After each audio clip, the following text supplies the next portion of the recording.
Welcome back to the deep dive. Ready to explore something totally different this time. Absolutely.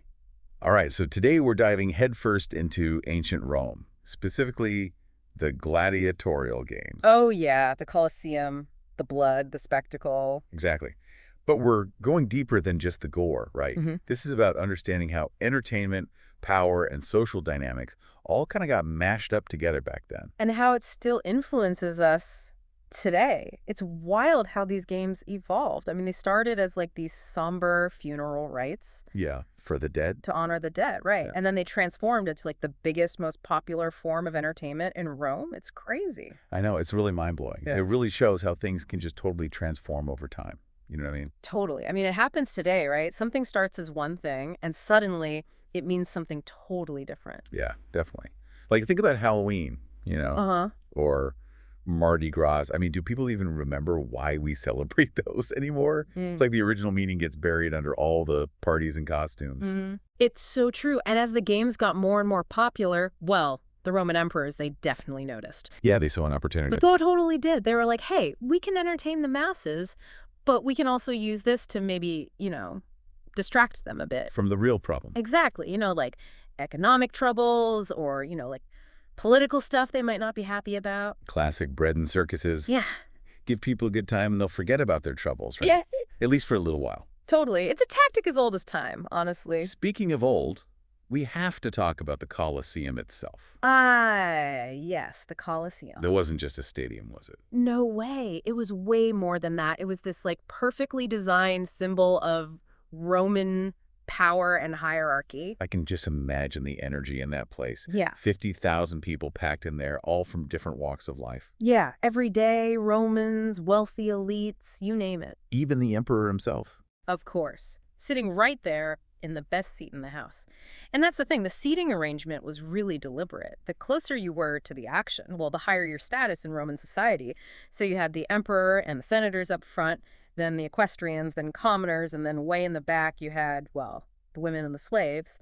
It's like even while enjoying this shared experience, the Colosseum was constantly reminding everyone of their place. It's crazy how architecture can be used like that to reinforce power dynamics. It makes you think about the places we gather today. Right? Yeah, totally. Like stadiums, concert halls. Even online spaces. Like, are these truly inclusive spaces, or are they like the Colosseum, just subtly reinforcing existing power structures? Makes you think. Really does. But let's move on to the main attraction, the real stars of the show. The gladiators. The gladiators, exactly. Mm. These warriors, often slaves or prisoners of war, forced to fight literally for their lives, but at the same time celebrated as heroes. Such a weird paradox. Isn't it? Adored by the people, for their bravery and their skill. They're facing death. And some even became like celebrities with sponsors and fans. Can you imagine? A slave achieving superstardom? It happened. And Rome, well, they were smart. They used this whole gladiator phenomenon to their advantage. I mean, think about it. They're glorifying these warriors, right? And by doing that, they're promoting ideals of courage, discipline, and sacrifice. Values that conveniently, align perfectly with the state's interests. It's just like how we idolize athletes and celebrities today, right? Yes. Their images, their stories, they're used to sell as products. Lifestyles, everything. Yeah. And it makes you wonder, who's really benefiting from all this? What are we being encouraged to buy into? It's something to think about for sure. Just like those Roman emperors saw an opportunity in the games, we got to be careful too. These powerful forces, they're still out there, shaping how we see the world. Speaking of those emperors, our sources really highlight how the games were a key part of that whole bread and circuses strategy. Oh, absolutely. They weren't just giving people entertainment, they were using it to control them. Imagine being a Roman citizen. Life is tough, You're struggling, worried about food and money. Then, boom, you step into the arena and for a few glorious hours, all those worries melt away. It's pure excitement, a distraction. And a sense of stability, even if it's all fake, right? Carefully constructed by the people in power. Exactly. The emperors, they were masters of PR, right? They knew how to spin a good story, control the narrative. They used the spectacle of the games to keep their grip on power. And leaders today, they're still doing it, using all sorts of tactics to influence public opinion. It makes you think. But let's be real. We can't talk about the gladiatorial games without talking about, well, the violence. I mean, this is gladiators fighting to the death, right? Wild animals, people cheering for blood. It's easy to judge, right? from our modern perspective, all those barbaric Romans, but they lived in a different world with different values. The question is, what did that constant exposure to violence do to them? Did it desensitize them? Make them more accepting of brutality in everyday life? It's a scary thought. And then you think about how much violence we see in media today. It's everywhere. Movies, video games, the news. It's a lot to process. It really is. And it makes you wonder, are we becoming desensitized too? Is it affecting our empathy, our sense of right and wrong? And you know what? It seems like even the Romans started to grapple with these questions themselves, eventually. Really? Yeah. Our sources say that by like the 5th century CE, the games, they were starting to lose their appeal.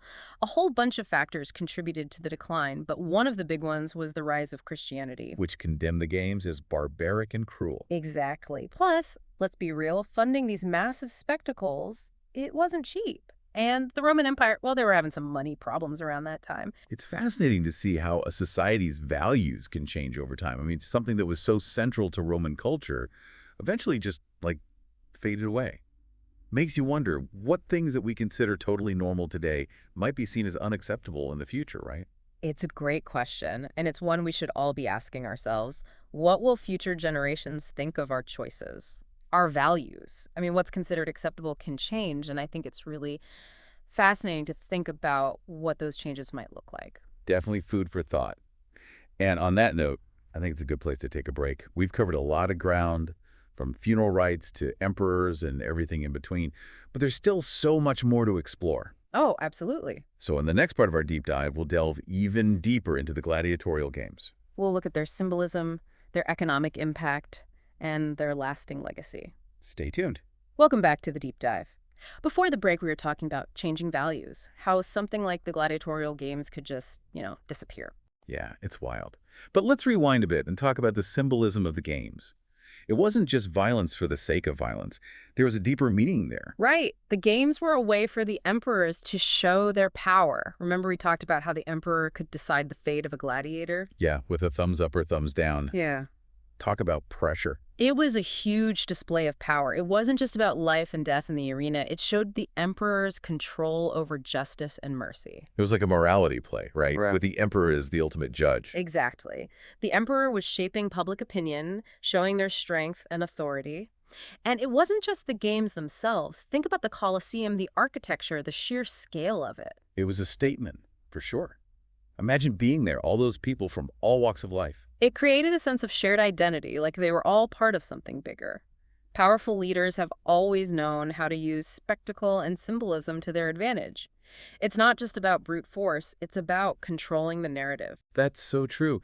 And you know it's really interesting, the economic side of the games.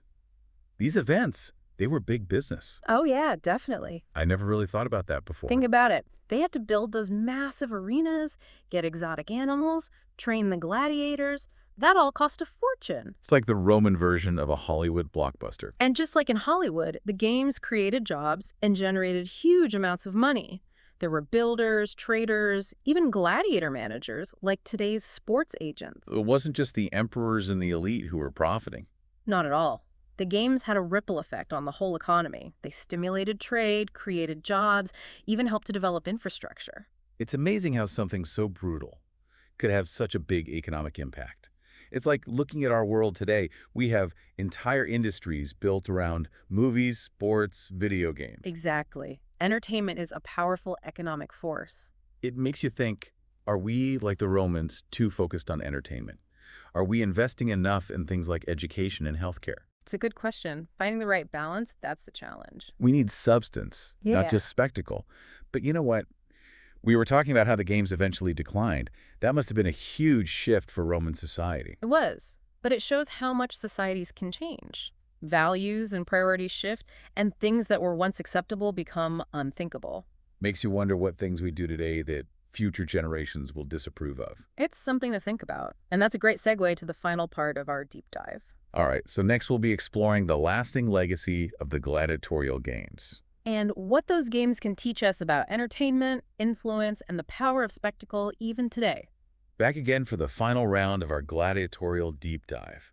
We've talked about where the games came from, all the symbolism, the economics, even the moral questions, right? Yeah, it's been quite the journey. But what about, their impact? Do these ancient spectacles even matter to us today? All right, like what's the takeaway here? It's complicated. I mean, on one hand, you've got this brutal era, just total disregard for human life, but it also gives us this incredible window into human nature, Mhm. social dynamics, the whole power of entertainment.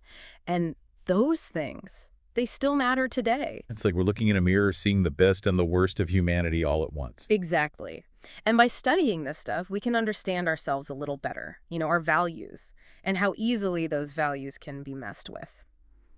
One of the craziest parallels for me is between the games and our entertainment today.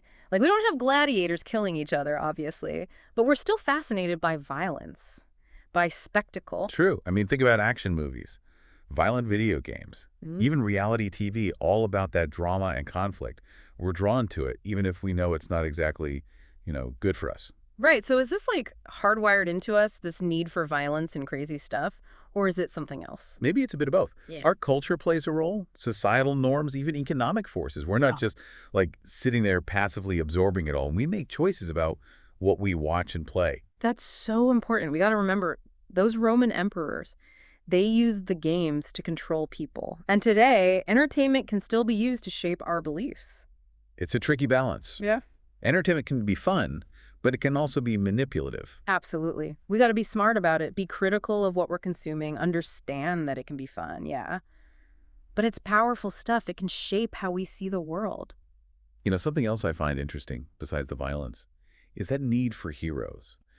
The gladiators, even though they were often slaves, they became symbols of courage. Fighting against the odds, even when they knew they were probably going to die. It's the classic underdog story. That struggle for survival, the triumph of the human spirit. And those stories, they worked on the Roman audience just like they work on us today.